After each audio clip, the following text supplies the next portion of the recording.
Hello everyone, how are you? This is Dr. Chavigar. Welcome to my channel Krishna Institute of Law. आज के video में हम discuss करेंगे LLB second same में आपका subject होता है कॉन्ट्रैक्ट सेकंड। तो ये बहुत ही लेंदी पेपर होता है, इसीलिए बच्चों को बहुत डर लगता है कि हम इस सब्जेक्ट की तैयारी कैसे करेंगे। तो मैं आपको इस वीडियो में बताऊंगी कुछ इंपॉर्टेंट क्वेश्चन कॉन्ट्रैक्ट सेकंड के। आप सिर्फ अगर ये क्वेश्चन भी कर लेते हैं तो आप बहुत अच्छे से कॉन्ट्रैक्ट की प्रिपरेशन कर सकते हैं। देखिए, इसमें आपके 3-4 टॉपिक्स होते हैं। सबसे पहला टॉपिक है आपका एजेंसी, लॉ ऑफ एजेंसी। तो एजेंसी में आपको बहुत लंबा है आपका, लेकिन जो मेन टॉपिक आपके एग्जाम में पूछे जाते हैं मैं आपको वो बता रही हूँ।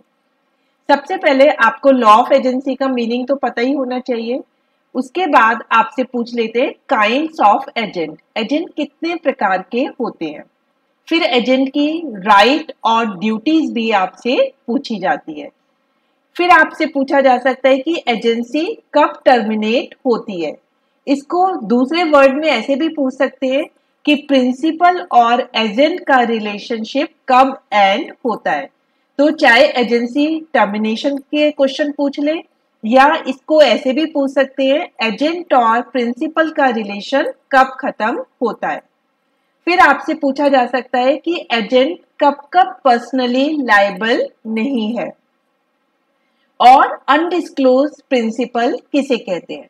तो आप ये 4 टॉपिक कर लीजिए एजेंसी में। Meaning of law of agency, kind of agent, agent की क्या राइट ड्यूटीज हैं, एजेंसी कब टर्मिनेट हो सकती है, एजेंट कब पर्सनली लायबल नहीं है और अनडिस्क्लोज प्रिंसिपल हम किसे बोलते हैं। अब नेक्स्ट आता है आपका पार्टनरशिप से रिलेटेड टॉपिक। तो पार्टनरशिप में भी मैंने आपको 5 चीजें बताई हैं, यही आप कर लीजिए तो आप पूरा क्वेश्चन पेपर आराम से अटेम्प्ट कर लेंगे। सबसे पहले मीनिंग पूछ लिया जाता है पार्टनरशिप का। फिर आपसे शॉर्ट नोट में लिमिटेड लायबिलिटी पार्टनरशिप भी पूछ ली जाती है, जिसे हम शॉर्ट फॉर्म में कहते हैं LLP। फिर अगर हम पार्टनरशिप को रजिस्ट्रेशन नहीं कराते हैं तो उसके क्या इफेक्ट होते हैं और पार्टनर जो है किस किस तरीके से पार्टनरशिप फर्म से रिटायरमेंट ले सकता है। तो मोड्स ऑफ रिटायरमेंट पूछ लेते हैं और जो आउटगोइंग पार्टनर है, जो रिटायरमेंट लेके जो पार्टनर जा रहा है बाहर, उसके क्या क्या राइट्स होते हैं। फिर लास्ट आपसे पूछा जा सकता है कि किसी भी पार्टनर्स की इम्प्लाइड अथॉरिटी कौन कौन सी है और उन पर क्या क्या रेस्ट्रिक्शन हो सकती है। तो पार्टनरशिप में क्लियर हो गया।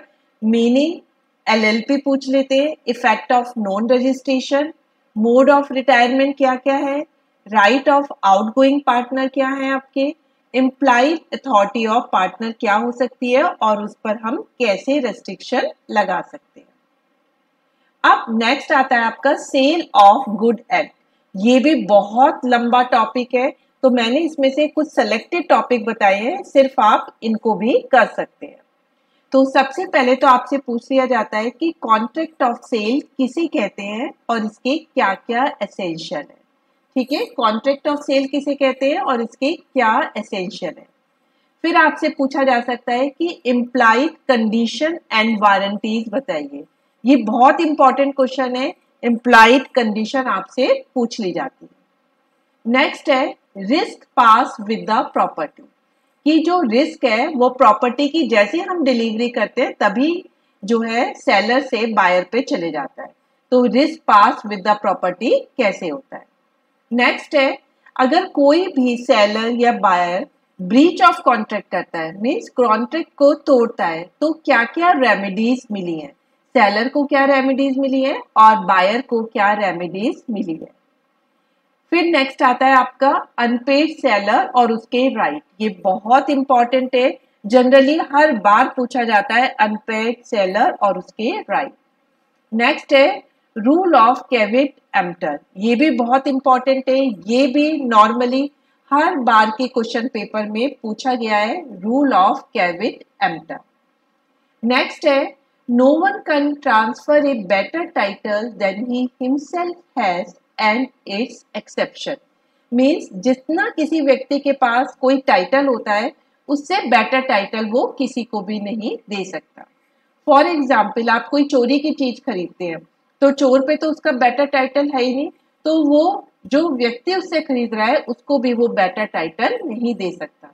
तो और इसके क्या क्या एक्सेप्शन हो सकते हैं तो ये आपको बताना है। नेक्स्ट है, आपसे पूछा जाता है rights of finder of goods. ये शॉर्ट नोट्स में पूछा जाता है लेकिन ये भी पूछ लिया जाता है, rights of finder of goods.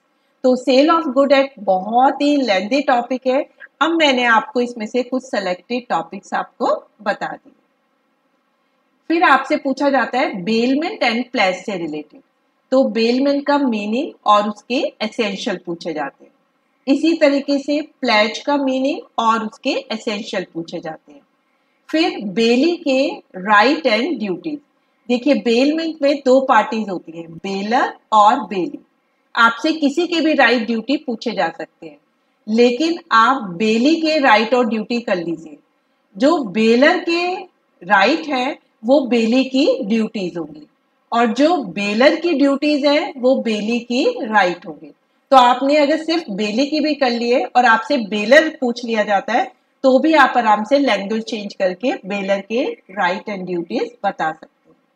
Same way प्लेजी की अगर आपने राइट एंड ड्यूटीज कर ली और आपसे प्लेजर पूछ लिया जाए तो जो प्लेजी के राइट है वो प्लेजर के ड्यूटीज हो जाते हैं और जो प्लेजी की ड्यूटीज है वो प्लेजर के राइट्स हो जाते हैं। तो आप एक ही क्वेश्चन करिए और आपसे कुछ भी पूछते हैं तो आप आराम से बता सकते हैं। फिर नेक्स्ट क्वेश्चन आता है कॉन्ट्रैक्ट ऑफ गारंटी बताइए, इसके कौन कौन से टाइप्स होते हैं कॉन्ट्रैक्ट ऑफ गारंटी के, और श्योरिटी जो है अपनी लाइबिलिटी से कब डिस्चार्ज हो जाता है। ये भी इंपॉर्टेंट क्वेश्चन है और ये हर बार के क्वेश्चन पेपर में पूछा गया है।